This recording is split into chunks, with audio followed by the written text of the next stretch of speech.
Boxingego here. If you like this video, make sure you hit the like button and also subscribe to the channel and hit the bell icon on the top of your screen to get notified when the latest new content drops. What up, Fight World? It's your boy Ego and I'm back with some more boxing. Make sure you smash the like button, also subscribe to the channel for the latest and greatest in boxing.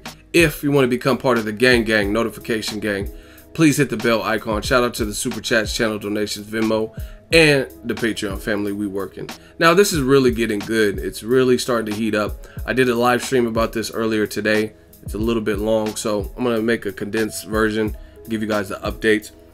So New York promoter Lou Dibella, who represents Deontay Wilder along with Al Heyman and his upcoming fight next week, which I'll be at. Lou Dibella, he tweeted Eddie Hearn. He says, "Get the fuck out of here, Eddie Hearn. We travel for champs, not chumps. Deontay Wilder must take care of business November 4th at the Barclays Center, then bring on AJ, unify, #boxing." And he did this in response to an article that said, if Wilder is willing to travel, then I want him to fight DILLION Whyte, O2 Arena in February. And I've said my thoughts. I mean, Dibella, he was very candid. He said, we travel for champs, not chumps. And my thoughts have been very consistent, very similar. Why does another champion, who's been the longest standing heavyweight champion, with Klitschko now retiring, Tyson Fury kind of on the sidelines, why does he have to go through a challenger, right, in the challenger's neck of the woods to unify with another fighter in that same stable with that same promotional company? I just don't get it.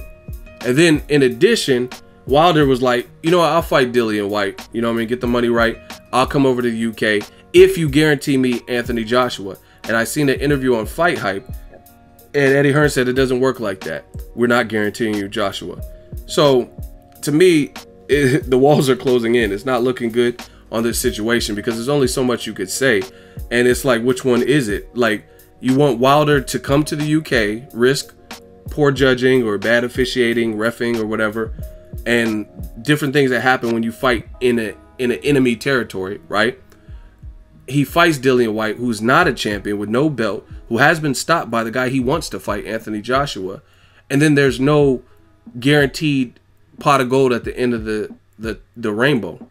You know what I mean? You're not guaranteeing that he'll get to fight Anthony Joshua, who just took care of his mandatory, at least on one side, because he has 2 belts. So it's just not, it sounded like a raw deal, because the whole point is, you got to listen to what people say. Eddie Hearn is saying that the Whyte fight, Wilder Whyte, would be to build up the excitement or anticipation of a Joshua fight. So that's fine. But if he gets past him, why can't you guarantee him that he'll fight Joshua if that is in fact the game plan? You know what I mean? And post-fight, like I said, on national TV, Eddie Hearn made statements like, we will relieve Wilder of that belt in 2018. But 10 minutes later at the post-fight presser for Joshua Takham, while he was sitting next to DILLION Whyte, who was also on the card, he says, we're not going to guarantee Joshua even if he fights and beats DILLION Whyte. And the interview again is on Fight Hype. So I mean, it's not looking too good with this particular situation. I think unifications, there should be a level of importance. Fans can say and make all the excuses they want about Wilder ain't sold and he fought bums. I mean, if you watch boxing, you got to be realistic. 2 important names that could have been on Wilder's career and would have been important victories for him, they fell off the map based on their own actions. Alexander Povetkin and Luis King Kong Ortiz. So once again, you cannot hold that against them. That's like blaming a rape victim because they wore clothes that were too revealing. So you're not mad at the rapist, you're mad at the girl for having cleavage out or something. You know what I mean? It doesn't work like that. You can't blame Wilder because other people got caught in the VADA testing program, the clean program. You know what I mean? So like even Johnny Nelson, he admitted that he understands why Luis Ortiz fight fell apart and guys like Povetkin, but then he says in the same breath, in the same interview, Johnny Nelson said that Wilder ain't fought a name. He ain't fought the big name. And to me, like, especially coming off the Robert Helenius performance, I don't think DILLION Whyte is that name. Yeah, he's a UK guy, he's a solid guy, but me personally, I would rather see DILLION Whyte, Gerald Washington, Dillion Whyte versus Dominic Brazil, Dillion Whyte versus Amir Mansour, Dillion Whyte versus Gerald Big Baby Miller. You know what I mean? That's where I think he should fight. And then, you know what I mean, once you start rationing and sifting through those guys, then we'll see who really deserves the title shot. But I agree with Dibella here, and it sounds laughable that Eddie Hearn, because he has a cash cow in Joshua, he's trying to, I guess, power play and hold that piece of steak over the Lions. Then, you know what I mean? Like, oh, like everything's on our terms. You know what I mean? Joshua's a big star in the UK. I get that, but I mean, I'm not gonna go too deep into it. But if Joshua fought in America, it's not selling 80,000 venues. You know what I mean? It's just a different demographic in the UK. There's less sports to compete with, things of that sort. You know what I mean? So to me, Eddie Hearn is playing he's playing, I guess, a deadly game, and the fans can see it. You know what I mean? They can see him dangling the meat, but like, what does this lead to?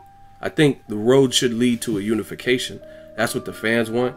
People can try to deflect and say Tyson Fury versus Joshua, or David Haye versus Joshua if he beats Bellew in the rematch is bigger than the Wilder fight. But why am I seeing nothing but articles and videos talking about Wilder Joshua right now? I'm not seeing Joshua Deontay or Joshua versus David Haye videos. So I mean, just smoke screens that we're seeing here.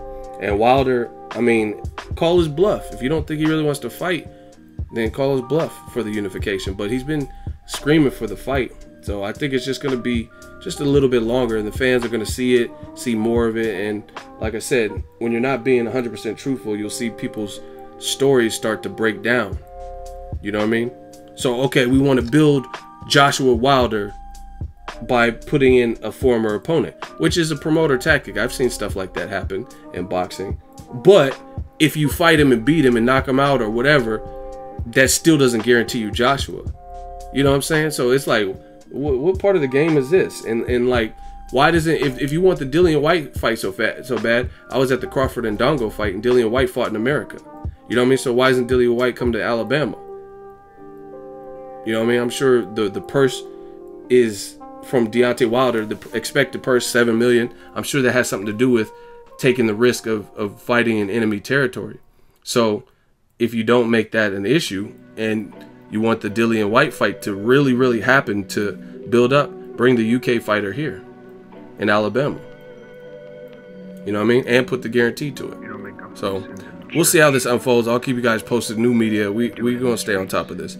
Drop your thoughts in the comment section. Make sure you smash the like button as always. Hate, comment, and subscribe. Till next video, it's Ego signing off. So if you enjoyed this video and want more content like this on the channel, you can show your appreciation by going to the PayPal donate button or the YouTube support button. And you can donate any amount that you feel is equivalent to the value of this video. Much more to come. Thank you guys for your support. Boxingego, the future of boxing.